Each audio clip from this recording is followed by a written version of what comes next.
மத்தேயு 14 அதிகாரம்.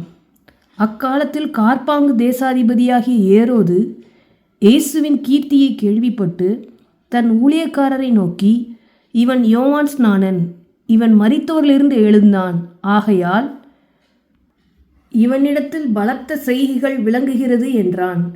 ஏரோது தன் சகோதரனாகிய பிலிப்புவின் மனைவி ஏரோதியாளி நிமித்தம் யோவானை பிடித்து கட்டி காவலில் வைத்திருந்தான். ஏனெனில், நீர் அவளை வைத்து கொள்வது நியாயமல்லவென்று யோவான் அவனுக்கு சொல்லியிருந்தான். ஏரோது அவனை கொலை செய்ய மனதாயிருந்தும் ஜனங்கள் அவனை தீர்க்கதரிசி என்று எண்ணினபடியால் அவர்களுக்கு பயந்திருந்தான். அப்படியிருக்க ஏரோதின் ஜென்ம நாள் கொண்டாடப்படுகிற போது ஏரோதியாளின் குமாரத்தி அவர்கள் நடுவே நடனம் பண்ணி ஏரோதை சந்தோஷப்படுத்தினாள். அதிநிமித்தம் அவன், நீ எதை கேட்டாலும் தருவேன் என்று அவளுக்கு ஆணையிட்டு வாக்கு கொடுத்தான்.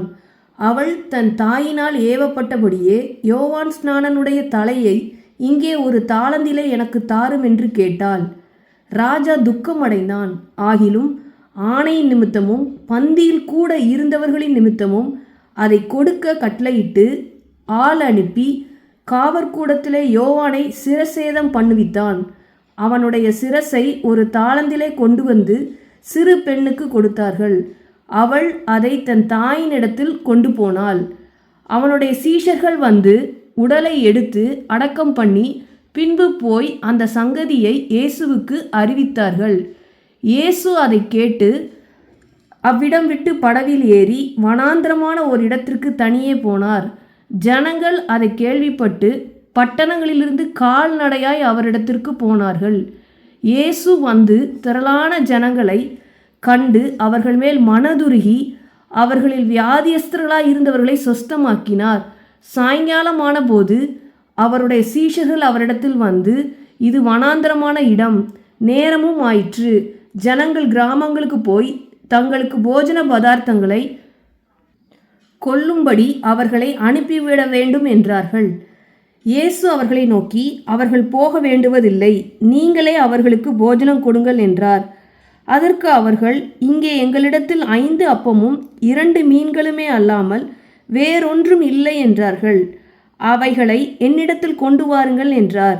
அப்பொழுது அவர் ஜனங்களை புல்லின் மேல் பந்தியிருக்க கட்டளையிட்டு அந்த 5 அப்பங்களையும் அந்த 2 மீன்களையும் எடுத்து வானத்தை அண்ணார்ந்து பார்த்து ஆசீர்வதித்து அப்பங்களை பிட்டு சீஷர்களிடத்தில் கொடுத்தார். சீஷர்கள் ஜனங்களுக்கு கொடுத்தார்கள். எல்லோரும் சாப்பிட்டு திருப்தி அடைந்தார்கள். மீதியான துணிக்கைகளை 12 கூடை நிறைய எடுத்தார்கள். ஸ்திரீகளும் பிள்ளைகளும் தவிர சாப்பிட்ட புருஷர்கள் ஏறக்குறைய 5000 பேராய் இருந்தார்கள். இயேசு ஜனங்களை அனுப்பிவிடுகையில் தம்முடைய சீஷர்கள் படவில் ஏறி தமக்கு முன்னே அக்கறைக்கு போகும்படி அவர்களை துரிதப்படுத்தினார். அவர் ஜனங்களை அனுப்பிவிட்ட பின்பு தனித்து ஜெபம் பண்ண ஒரு மலையின் மேல் ஏறி சாயங்காலமான போது அங்கே தனிமையாயிருந்தார். அதற்குள்ளாக படவு நடுக்கடலிலே சேர்ந்து எதிர்காற்றாயிருந்தபடியால் அலைகளால் அளவுபட்டது. இரவின் 4ஆம் ஜாமத்திலே இயேசு கடலின் மேல் நடந்து அவர்களிடத்தில் வந்தார். அவர் கடலின் மேல் நடக்கிறதை சீஷர்கள் கண்டு கலக்கமடைந்து ஆவேசம் என்று சொல்லி பயத்தினால் அலறினார்கள். உடனே இயேசு அவர்களோட பேசி, திடன் கொள்ளுங்கள், நான் தான், பயப்படாதிருங்கள் என்றார். பேதுரு அவரை நோக்கி, ஆண்டவரே, நீரே ஆனால் நான் ஜலத்தின் மேல் நடந்து உம்மிடத்தில் வர கட்டளையிடும் என்றான். அதற்கு அவர், வா என்றார். அப்பொழுது பேதுரு படவை விட்டிறங்கி இயேசுவினிடத்தில் போக ஜலத்தின் மேல் நடந்தான். காற்று பலமாயிருக்கிறதைக் கண்டு பயந்து அமிழ்ந்து போகையில், ஆண்டவரே, என்னை இரட்சியும் என்று கூப்பிட்டான். உடனே இயேசு கையை நீட்டி அவனை பிடித்து, அற்ப விசுவாசியே, ஏன் சந்தேகப்பட்டாய் என்றார். அவர்கள் படவில் ஏறின உடனே காற்று அமர்ந்தது. அப்பொழுது படவில் உள்ளவர்கள் வந்து, மெய்யாகவே நீர் தேவனுடைய குமாரன் என்று சொல்லி அவரை பணிந்து கொண்டார்கள். பின்பு அவர்களை கடலை கடந்து கெனசரேத் நாட்டில் சேர்ந்தார்கள். அவ்விடத்து மனுஷர் அவரை இன்னார் என்று அறிந்து சுற்றுப்புறம் எங்கும் செய்தி அனுப்பி பிணியாளிகள் எல்லாரையும் அவரிடத்தில் கொண்டு வந்து அவருடைய வஸ்திரத்தின் ஓரத்தையாகிலும் அவர்கள் தொடும்படி உத்தரவாக வேண்டும் என்று அவரை வேண்டிக் கொண்டார்கள். தொட்ட யாவரும் சொஸ்தமானார்கள். மத்தேயு 15ஆம் அதிகாரம். அப்பொழுது எருசலேமிலிருந்து வந்த வேதபாரகரும் பரிசேயரும் இயேசுவினிடத்தில் வந்து, உம்முடைய சீஷர்கள் முன்னோர்களின் பாரம்பரியத்தை ஏன் மீறி நடக்கிறார்கள்? கை கழுவாமல் போஜனம் பண்ணுகிறார்களே என்றார்கள். அவர்களுக்கு அவர் பிரதியுத்தரமாக, நீங்கள் உங்கள் பாரம்பரியத்தினாலே தேவனுடைய கற்பனையை ஏன் மீறி நடக்கிறீர்கள்? உன் தகப்பனையும் உன் தாயையும் கனம் பண்ணுவாயாக என்றும், தகப்பனையாவது தாயையாவது நிந்திக்கிறவன் கொல்லப்பட வேண்டும் என்றும் தேவன் கற்பித்திருக்கிறாரே. நீங்களோ எவனாகிலும் தகப்பனையாவது தாயையாவது நோக்கி, உனக்கு நான் செய்யத்தக்க உதவி எது உண்டோ அதை காணிக்கையாக கொடுக்கிறேன் என்று சொல்லி, தன் தகப்பனையாவது தன் தாயையாவது கனம் பண்ணாமற் போனாலும் அவனுடைய கடமை தீர்ந்ததென்று போதித்து உங்கள் பாரம்பரியத்தினாலே தேவனுடைய கற்பனையை அவமாக்குகிறீர்கள். மாயக்காரரே, உங்களை குறித்து இந்த ஜனங்கள் தங்கள் வாயினால் என்னிடத்தில் சேர்ந்து தங்கள் உதடுகளினால் என்னை கனம் பண்ணுகிறார்கள். அவர்கள் இருதயமோ எனக்கு தூரமாய் விலகி இருக்கிறது. மனுஷருடைய கற்பனைகளை உபதேசங்களாக போதித்து வீணா எனக்கு ஆராதனை செய்கிறார்கள் என்று ஏசாயா தீர்க்கதரிசி நன்றாய் சொல்லியிருக்கிறான் என்றார்.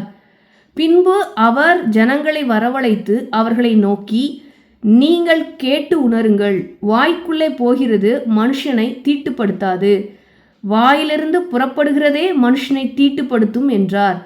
அப்பொழுது அவருடைய சீஷர்கள் அவரிடத்தில் வந்து, பரிசேயர் இந்த வசனத்தை கேட்டு இடரல் அடைந்தார்கள் என்று அறிவீரா என்றார்கள்.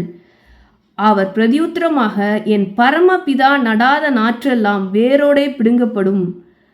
அவர்களை விட்டுவிடுங்கள். அவர்கள் குருடருக்கு வழிகாட்டுகிற குருடராய் இருக்கிறார்கள். குருடனுக்கு குருடன் வழிகாட்டினால் இருவரும் குழியிலே விழுவார்களே என்றார். அப்பொழுது பேதுரு அவரை நோக்கி, இந்த ஓமையை எங்களுக்கு வெளிப்படுத்த வேண்டும் என்றான். அதற்கு இயேசு, நீங்கள் இன்னும் உணர்வில்லாதவர்களாய் இருக்கிறீர்களா? வாய்க்குள்ளே போகிறதெல்லாம் வயிற்றில் சென்று ஆசன வழியாய் கழிந்து போம் என்பதை நீங்கள் இன்னும் அறியவில்லையா? வாயிலிருந்து புறப்படுகிறவைகள் இருதயத்திலிருந்து புறப்பட்டு வரும். அவைகளே மனுஷனை தீட்டுப்படுத்தும். எப்படியெனில், இருதயத்திலிருந்து பொல்லாத சிந்தனைகளும் கொலை பாதகங்களும் விபச்சாரங்களும் வேசித்தனங்களும் களவுகளும் பொய் சாட்சிகளும் தூஷணங்களும் புறப்பட்டு வரும். இவைகளையே மனுஷனை தீட்டுப்படுத்தும். கை கழுவாமல் சாப்பிடுகிறது மனுஷனை தீட்டுப்படுத்தாது என்றார். பின்பு இயேசு அவ்விடம் விட்டு புறப்பட்டு தீரு சீதோன் பட்டணங்களில் திசைகளுக்கு போனார். அப்பொழுது அந்த திசைகளில் குடியிருக்கிற கானானிய ஸ்திரீ ஒருத்தி அவரிடத்தில் வந்து, ஆண்டவரே, தாவீதின் குமாரனே, எனக்கு இரங்கும். என் மகள் பிசாசினால் கொடிய வேதனைப்படுகிறாள் என்று சொல்லி கூப்பிட்டாள். அவளுக்கு பிரதியுத்தரமாக அவர் ஒரு வார்த்தையும் சொல்லவில்லை. அப்பொழுது அவருடைய சீஷர்கள் வந்து, இவள் நம்மை பின்தொடர்ந்து கூப்பிடுகிறாளே, இவளை அனுப்பிவிடும் என்று அவரை வேண்டிக் கொண்டார்கள். அதற்கு அவர், காணாமற் போன ஆடுகளாகி இஸ்ரவேலின் வீட்டாருக்கு அனுப்பப்பட்டேனே அன்றி மற்றபடி அல்லவென்றார். அவள் வந்து, ஆண்டவரே, எனக்கு உதவி செய்யும் என்று அவரை பணிந்து கொண்டாள். அவர் அவளை நோக்கி, பிள்ளைகளின் அப்பத்தை எடுத்து நாய்க்குட்டிகளுக்கு போடுகிறது நல்லதல்ல என்றார். அதற்கு அவள், மெய்தான் ஆண்டவரே, ஆகிலும் நாய்க்குட்டிகள் தங்கள் எஜமான்களின் மேஜையிலிருந்து விழும் துணிக்கைகளை தின்னுமே என்றாள். இயேசு அவளுக்கு பிரதியுத்தரமாக, ஸ்திரீயே, உன் விசுவாசம் பெரிது, நீ விரும்புகிறபடி உனக்கு ஆகக்கடவது என்றார். அந்நேரமே அவள் மகள் ஆரோக்கியமானாள். இயேசு அவ்விடம் விட்டு புறப்பட்டு கலிலேயா கடலருகே வந்து ஒரு மலையின் மேல் ஏறி அங்கே உட்கார்ந்தார். அப்பொழுது சப்பானிகள், குருடர்கள், ஊமையர், ஊனர் முதலிய அநேகரை திரளான ஜனங்கள் கூட்டிக் கொண்டு இயேசுவினிடத்தில் வந்து அவர்களை அவர் பாதத்தில் வைத்தார்கள். அவர்களை அவர் சொஸ்தப்படுத்தினார். ஊமையர் பேசுகிறதையும் ஊனர் சொஸ்தமடைகிறதையும் சப்பானிகள் நடக்கிறதையும் குருடர் பார்க்கிறதையும் ஜனங்கள் கண்டு ஆச்சரியப்பட்டு இஸ்ரவேலின் தேவனை மகிமைப்படுத்தினார்கள். பின்பு இயேசு தம்முடைய சீஷர்களை அழைத்து, ஜனங்களுக்காக பரிதபிக்கிறேன். இவர்கள் என்னிடத்தில் 3 நாள் தங்கியிருந்து சாப்பிட ஒன்றுமில்லாதிருக்கிறார்கள். இவர்களை பட்டினியாய் அனுப்பிவிட எனக்கு மனதில்லை, வழியிலே சோர்ந்து போவார்களே என்றார். அதற்கு அவருடைய சீஷர்கள், இவ்வளவு திரளான ஜனங்களுக்கு திருப்தி உண்டாகும்படி வேண்டிய அப்பங்களை இந்த வனாந்திரத்திலே நமக்கு எப்படி அகப்படும் என்றார்கள். அதற்கு இயேசு, உங்களிடத்தில் எத்தனை அப்பங்கள் உண்டு என்று கேட்டார். அவர்கள் 7 அப்பங்களும் சில சிறு மீன்களும் உண்டு என்றார்கள். அப்பொழுது அவர் ஜனங்களை தரையிலே பந்தியிருக்க கட்டளையிட்டு அந்த 7 அப்பங்களையும் அந்த மீன்களையும் எடுத்து ஸ்தோத்திரம் பண்ணி பிட்டு தம்முடைய சீஷர்களிடத்தில் கொடுத்தார். சீஷர்கள் ஜனங்களிடத்தில் பரிமாறினார்கள். எல்லோரும் சாப்பிட்டு திருப்தி அடைந்தார்கள். மீதியான துணிக்கைகளை 7 கூடை நிறைய எடுத்தார்கள். ஸ்திரீகளும் பிள்ளைகளும் தவிர சாப்பிட்ட புருஷர் 4000 பேராய் இருந்தார்கள். அவர் ஜனங்களை அனுப்பிவிட்டு படவில் ஏறி மக்தலாவின் எல்லைகளில் வந்தார்.